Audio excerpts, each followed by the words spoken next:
ప్రభుత్వం వచ్చిన మొదటి సంవత్సరంలో ఆన్ రికార్డ్ నేను ఛాలెంజ్ చేస్తున్న ఈ దేశంలో ఏ రాష్ట్ర ముఖ్యమంత్రినైనా ఏ ప్రభుత్వమైనా ఏ పాలకులైనా ఒక్క సంవత్సరంలో 59,000 ప్రభుత్వ ఉద్యోగాలు ఇచ్చిన ఎవరైనా ముఖ్యమంత్రి రాష్ట్ర ప్రభుత్వం ఉంటే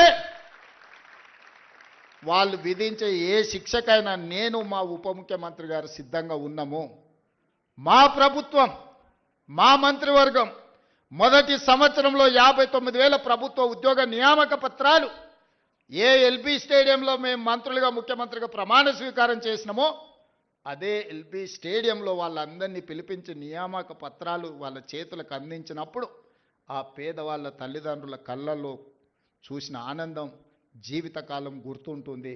ఎందుకంటే వాళ్ళ పిల్లలు ప్రయోజకులైనప్పుడు ఆ తల్లిదండ్రుల కళ్ళల్లో కనిపించే ఆనందం ఒక గొప్ప అనుభూతి.